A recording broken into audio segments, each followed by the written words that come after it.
perään. Vajaa minuutti peli aikaa jäljellä. Piström! Tämä on valtaisaa ryöpytystä! Tämä on ryöpytystä! Tämä on isku! Se ei ole isku vyön alle! Se on isku maaliin! Antti Piström iskee 6-1! Valtaisaa peliä!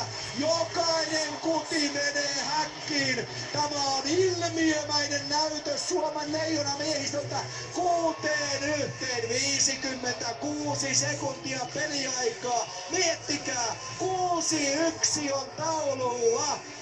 Ja sieltä tulee seuraava maali. Lajunen tuo kiekon, pelaa sinne ja sieltä Piström napauttaa kuin konsanalla 2008 kisoissa, jolloin Ruotsia vastaan iskettiin oikein todenteolla. Ja sitten alkaa tuuletus myöskin vaihtoaitiossa.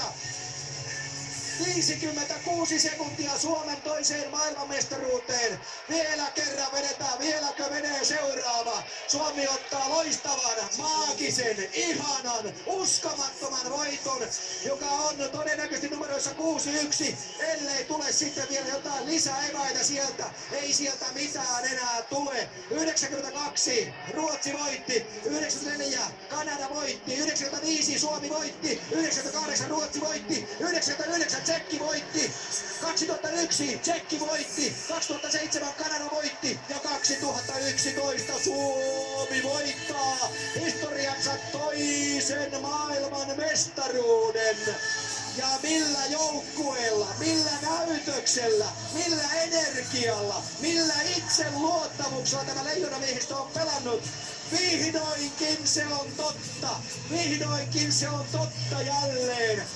Tässä kesää mä tätä himoitsin. Sitten tuli päivä toukokuun. Koivun, Immosen ja Granlundin pistä siinä Berglund. Ei siinä mitkään auta enää. Suomi riistää kaikki kiekot pois. Suomi pääsee leijonamiehistön toinen maailmanmestaruus. Se tulee tässä loistavan, uskomattoman määrätietoisen esityksen jälkeen. Ja numerot näette taululla. Ne ovat 6-1.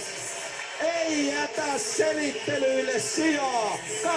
2-1 Petteri Jokelainen, Kodeksi, Niko Kappa 4-1, Janne Pesonen 5-1, Mika Pyörälä ja 6-1 Antti Pihlström. Vihdoin ja viimein se on totta. Vihdoin ja viimein se on totta. Vuonna 1995 silloin se tapahtui. 16 vuoden odotus.